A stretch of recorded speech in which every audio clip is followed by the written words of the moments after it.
I am resident of Collinwood for YouTube. Joel Sains. I am joined by my buddy Gordon Dymowski, my buddy Patrick McCray, my buddy Alan Gallant.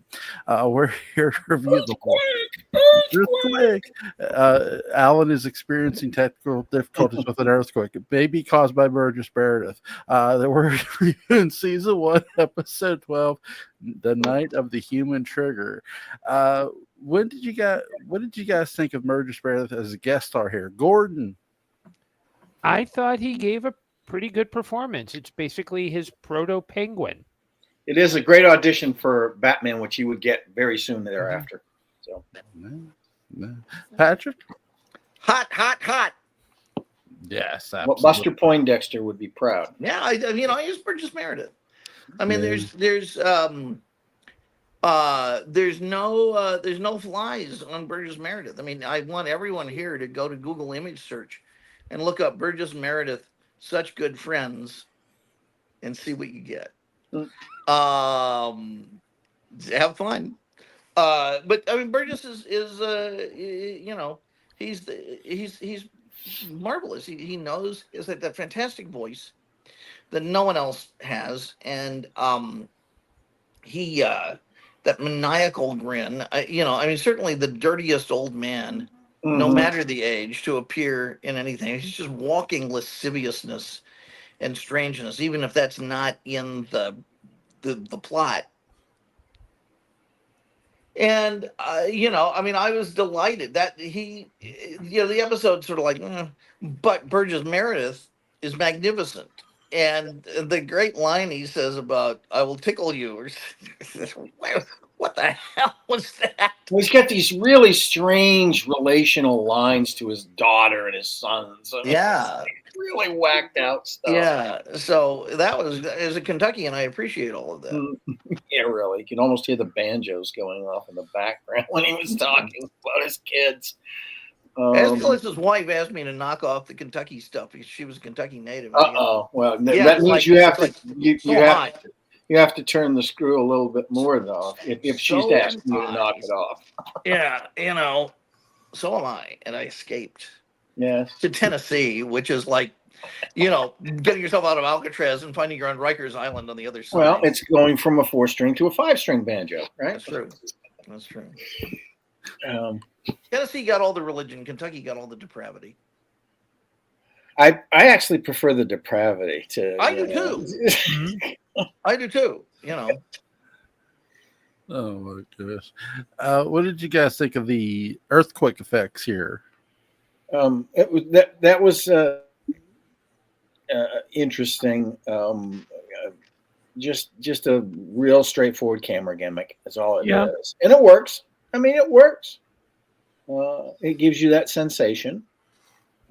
And they didn't have to go as far as they did on Star Trek with the they didn't really do much of that. They just kind of stood there a little bit and let it kind of happen around them. And then you'd have cutaways with things shaking on the walls and things like that. So it worked. It worked fine, and it was an inexpensive gimmick. It was an inexpensive effect. Yeah, I was about to say, Jewel, CGI wasn't invented until the mid-'90s. So if you were expecting that, I'm sorry. Seriously. Yeah. No, it's like complaining about the special effects on Lost in Space at the time. It's like, it's television. So they did the camera tilts one way and they moved the other way. That's how you did things back then. That's how you had to. Don't be such a stickler. It's a fun movie to watch too before this when you get into effects is Ulysses Arrow, when you see the old school effects and them in the sea and them rocking the boat back and forth. That's fun. And this here too, you have this neat camera angle, and the earthquake just feels good. I like how the timing's of the earthquake's at 12. No, it's after 12 o'clock. It's like 12:10 or whatever. Yeah, that was cool because I wasn't expecting it.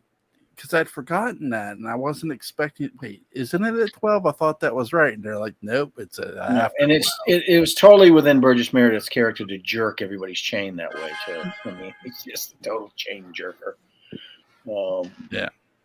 But also, I like the idea that's plausible, at least in terms of sort of steampunk science fiction, that he was doing this with mathematical and physics formulas and using explosives to do it.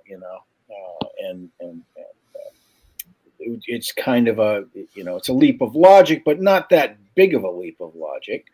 When you consider people engineer avalanches with explosives all the time in order to prevent, ski resorts from having disasters. So, yeah. I have a word question. Did they ever make a comic out of the Wild Wild West?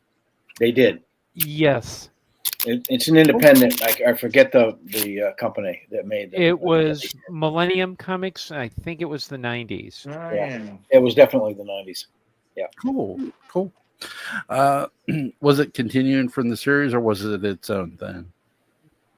I think they create. I mean, it's the same characters and the likenesses and everything else. I mean, series at this time, they weren't necessarily serialized. It was, you could assume that like one episode happened after the other, but it wasn't like now where everything is kind of intermixed, and you would expect that, or you would expect that, okay, it's like, hey, here's what happened in our last episode, and go. Yeah. Or okay, this happens in the gap between this and this. Yeah, it's totally standalone episodic stuff in this show, which is great, because that meant that if they wanted to put it together in syndication package, no problem, show it in whatever order you want to, and it's a selling point. I like how Burgess Meredith's character isn't that sympathetic of losing his son. It's like, well, I mean, it's established that they're dumber than a box of rocks at the beginning of the episode, but these guys take great delight in also this whole sort of obedience thing that's going. Yeah, that was creepy. Yeah, and they take great pleasure in it because, of course, Daddy gives them the opportunity to do something, outrageous, like kill somebody. The daughter is the only one that has doubts about this whole, obedience thing, but and eventually sort of breaks free of it, but in that Wild Wild West way, because women in the Wild Wild West aren't, most of them aren't particularly independent. It's crazy too, because about this time in the 90s, when TBS is showing this during the evening, you'd have the Adventures of Briscoe County Jr. with Bruce Campbell, which was really cool. Underrated series, I think. Yeah, definitely, for sure. Now this is a black and white episode. What was you guys' favorite scenes from here? I like the Burgess Meredith explaining the whole thing when they're like hanging by their thumbs or whatever it was there, when he's got them in there, and also his turns of phrases. Whoever wrote this gave him something to relish in terms of the way that his philosophies and his Greek allusions and biblical allusions and all this wonderful stuff that he's saying. He's twisting, of course. He's twisting it immensely, but it's a lot of fun. So it's no one scene really. It's Burgess Meredith all night, all day, all the time.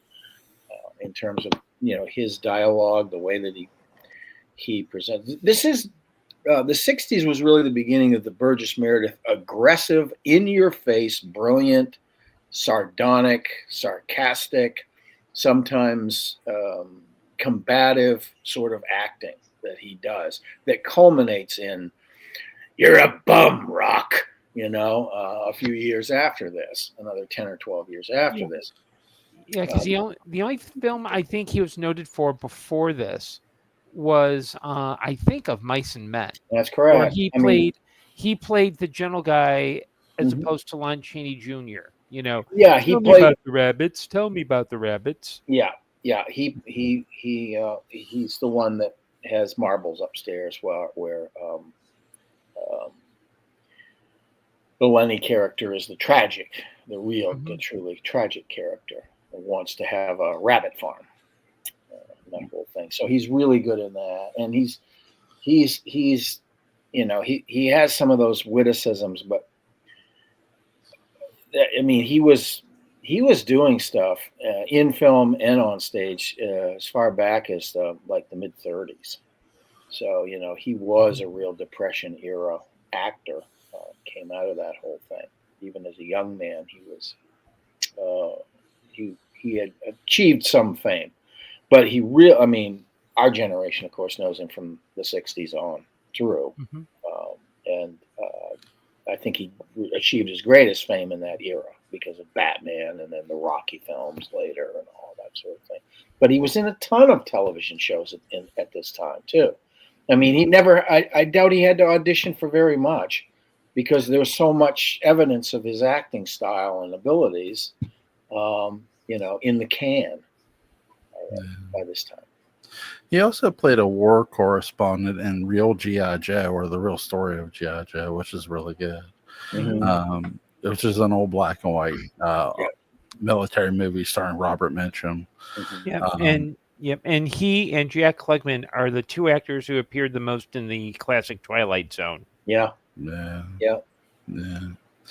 And that's the thing. There was a ton of actors in the Twilight Zone too. I mean, Charles Bronson was in there. William Shatner's in there. There's like a who's who. There's a ton of actors that went on to great careers. The casting people for that show recognized talent when they saw it. So.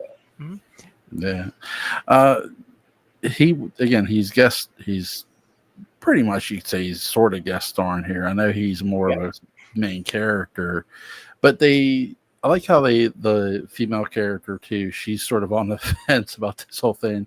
But the first time you meet her, she's ready to kill Jim West. Oh yeah, she's got a pepper box and ready to shoot him. So she's like, I'm gonna go get a bath. You two kill him.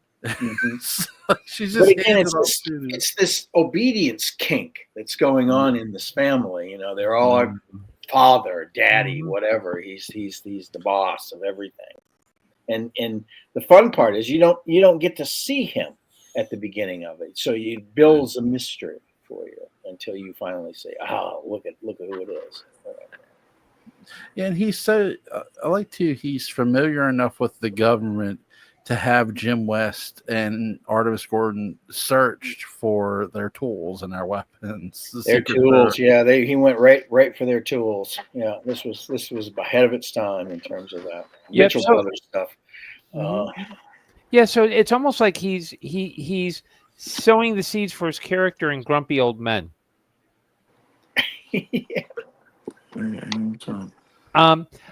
He plays kind of a dirty old man where he's talking about being with a woman to, I think he's like either Jack Lemmon's or Walter Matthau's father. And he says things like, "Hey baby, you want to take the skin boat to Tuna Town?" And words like that. I apologize, people. And I'm sure people are coming back having just Googled Burgess Meredith, Such Good Friends. So that's true. Well, that is the element of surprise. Oh my God. Jesus Christ. I have no more questions, but Patrick, what's your favorite scene for this episode, Patrick?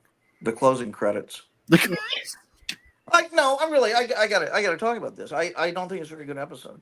And we spoke earlier about these early episodes, and I mean they're great for historicity and things like that. But ladies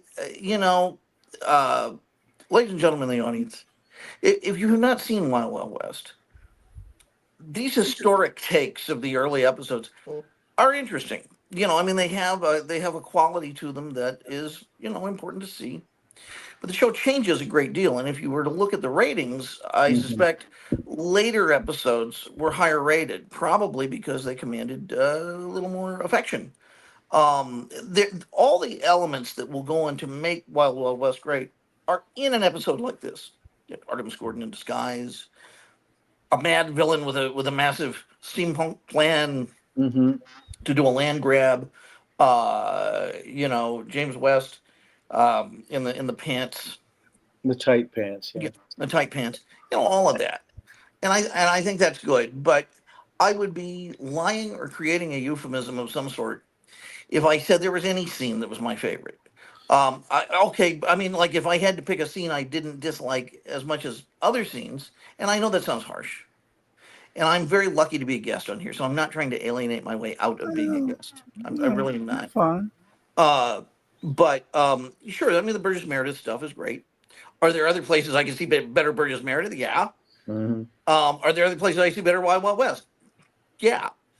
So what we have is kind of a philosophical difference on how to approach looking at classic shows, where the crew is kind of seems to be enthusiastic about looking at how these shows developed, where they came from, how they began. My attitude is that I'm going to die tomorrow, and I mean that. On to the color episodes, basically. I think you and I have an agreement that that's where the demarcation happens in terms of where it reaches its scope. I mean, the samurai had this philosophy: live with death as your constant companion. Mm-hmm. Meaning that every time you meet someone or leave someone, you have to assume that one of the two of you is going to die. Right. And what that does Living is in the now. it makes you really take advantage of the present as much as possible. So I assume something like this is my last episode. Always, every episode is my last episode. Yeah, and I also think too. One thing to understand about television at this time, for me, when I'm asked my favorite scene in this episode, the thing is, this is factory television. I mean, it's smart, but you don't watch a show like this and go, aha, that scene is it. When we watch later episodes, there's the banter between West and Gordon. There is an imagination. There's the kind of wink and a nod towards the future. But, kind of trying to boil it down.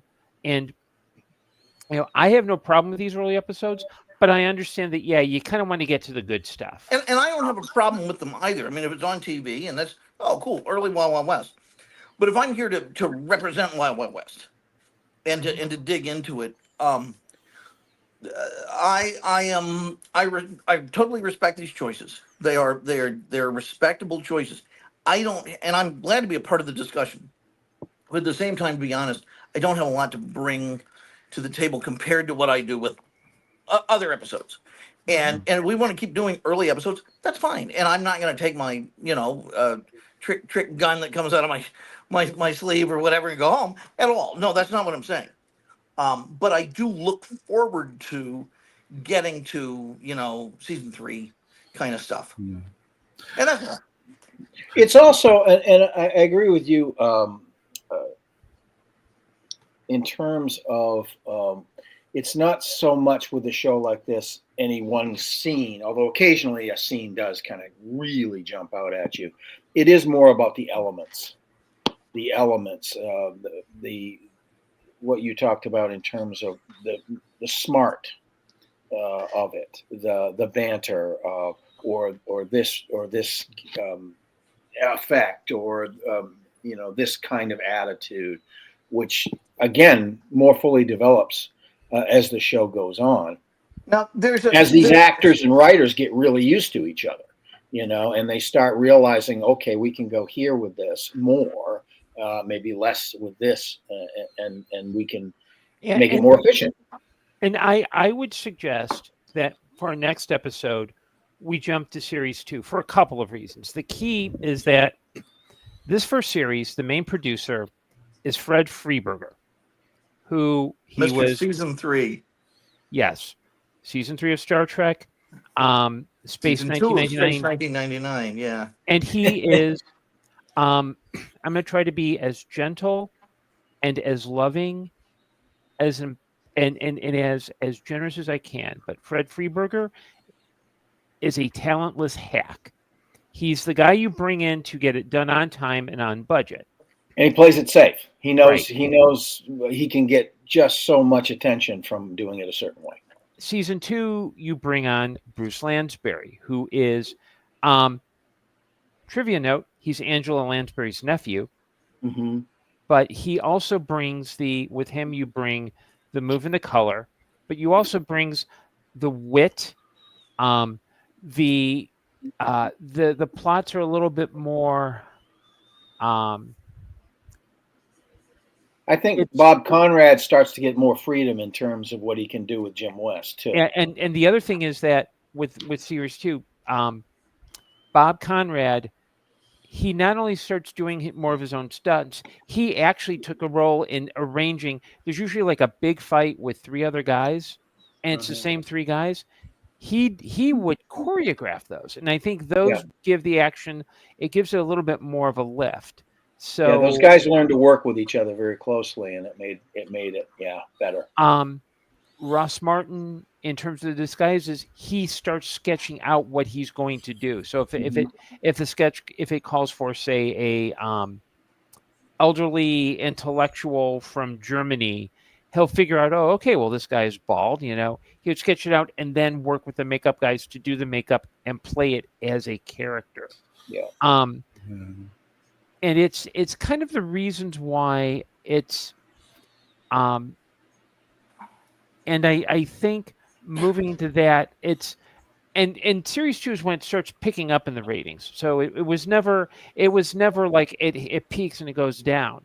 I mean, it continued up until season 4, and the only reason it was removed was that CBS was looking at Congress was holding hearings about violence in television, and CBS said maybe we should quit before we're brought under.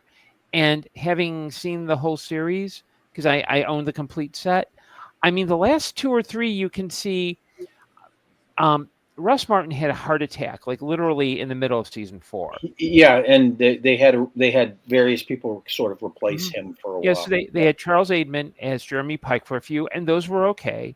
Yep. They had like William a couple Schallert and Bill William Schallert. They had Ellen Hale. Yep.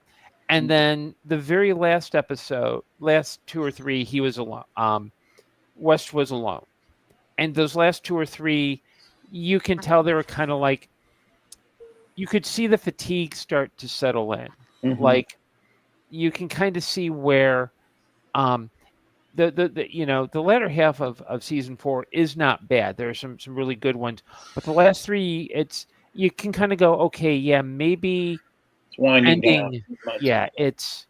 I mean, they were probably exhausted by that time, especially Bob Conrad. I mean, he had basically taken the mantle of, all those action sequences onto himself, and had been injured several times, including seriously injured a couple of times. So yeah, I can understand why he'd be a little tired. Yeah, yeah, and if you look at the series in terms of like how it's set up, I would say season 1, you had a lot of not so much the writers, but the directors came from old Republic serials. So it's got that kind of old school action-y feel. Sure.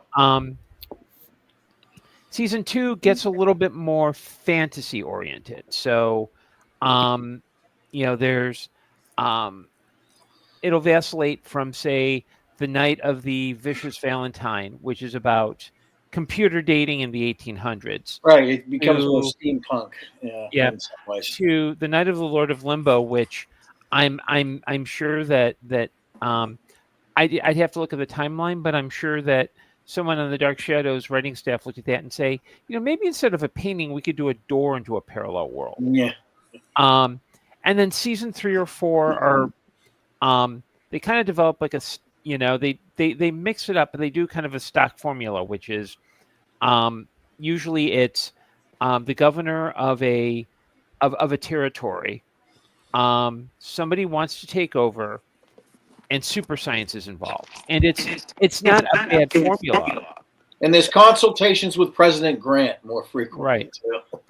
So I would say the next episode, I think anything 2 or above, we're good, because it's not like season 2. They you're still crawling up, and then there's a peak. It's like season 2. It's like they've got a new producer, and you can tell it's the rough edges have been sanded off. Now, Joel, having said all of this, if you want to, I mean, I love Wild Wild West, and if you want to do a thing where we start with episode 1 and go all the way through, in all seriousness, under those rules, I'm all for it, and I would happily do that with you. Because then you get a chance to comment on the overall development of it as it's happening. As a separate thing. I would be happy to do that. If we're doing stuff just a la carte, yeah, it'd be fun to get to the quote unquote good stuff. But if you want to, because I like how you really do a deep dive into the history of these things, like we did with 1840. Yeah. So if you want to do that, I'm your guy, and I will support that 100%.